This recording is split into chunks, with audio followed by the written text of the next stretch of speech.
അസ്സലാമു അലൈക്കും. ക്ലാസ് 4 ദുറൂസുൽ ഇസ്ലാം ഫസ്റ്റ് പാർട്ടിലെ 4ാമത്തെ പാഠത്തിലെ തദ്രീബാത്താണ് നോക്കുന്നത്. തദ്രീബാത്തോളം നോക്കുന്നതിന് മുമ്പ് കൂട്ടുകാർ ഈ പാഠം നല്ലവണ്ണം വായിച്ച് മനസ്സിലാക്കുക. അദ്ദർസുർ റാബിഉ ഇസ്തിഖ്ബാൽ. തദ്രീബാത്തിൽ 1ാമത്തെ പ്രവർത്തനം നഖ്റ വ നഫ്ഹം. ഇവിടെ കൊടുത്തിരിക്കുന്നത് വായിച്ച് മനസ്സിലാക്കാം. ഇസ്തിഖ്ബാൽ സ്വീകരണം. ഇല ഐന എവിടേക്ക്. ത്വാഇറ വിമാനം. യസിലു എത്തുന്നു. ദുബൈ ഒരു രാജ്യം. Matar airport. സാഅ സമയം അല്ലെങ്കിൽ മണിക്കൂർ. മഷ്ഗൂൽ ബിസി. ജിദ്ദ വളരെ. റജഅ മടങ്ങി. ഇൽതഖ കണ്ടുമുട്ടി. ഹസൻ ഓക്കെ. തദ്രീബാത്തിൽ 2ാമത്തെ പ്രവർത്തനം നുജീബ്. 1. ഇലാ ഐന യദ്ഹബു സുലൈമാൻ. അതായത് സുലൈമാൻ എവിടേക്കാണ് പോകുന്നത് എന്നതാണ് ചോദ്യം.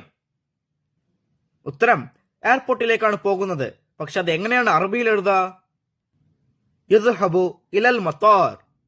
2ാമത്തെ ചോദ്യം ലിമ യദ്ഹബു സുലൈമാൻ ഇലൽ മത്താർ. അതായത് സുലൈമാൻ എന്തിനാണ് എയർപോർട്ടിലേക്ക് പോകുന്നത്? ഉത്തരം യദ്ഹബു ലിസ്തിഖ്ബാലി അബീഹി. അവന്റെ പിതാവിനെ സ്വീകരിക്കാനാണ് പോകുന്നത്. 3ാമത്തെ ചോദ്യം മത്താ യകൂനു അബ്ദുർ റസാഖ് ഫിൽ മക്തബ്. അതായത് അബ്ദുർ റസാഖ് ഓഫീസിൽ എത്ര സമയം വരെ ഉണ്ടാകും? ഉത്തരം ഇല റാബിഅത്തി മസാഅൻ. വൈകുന്നേരം 4 മണി വരെ. 4ാമത്തെ ചോദ്യം ഫി അയ്യി സാഅത്തി യസിലുൽ അബ്. അതായത് പിതാവ് എത്ര മണിക്കാണ് എത്തുന്നത്?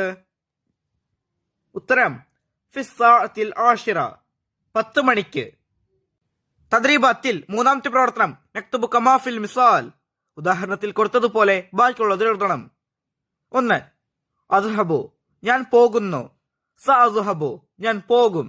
അതുപോലെ ബാക്കിയുള്ളത്. അർജിഉ ഞാൻ മടങ്ങുന്നു. സഅർജിഉ ഞാൻ മടങ്ങും.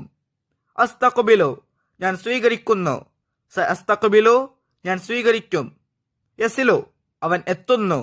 സയസിലു അവൻ എത്തും. ബാക്കിയുള്ള പ്രവർത്തനങ്ങൾ ഈ പാഠത്തിന്റെ വീഡിയോയിൽ കൂട്ടുകാർക്ക് ലഭ്യമാകും.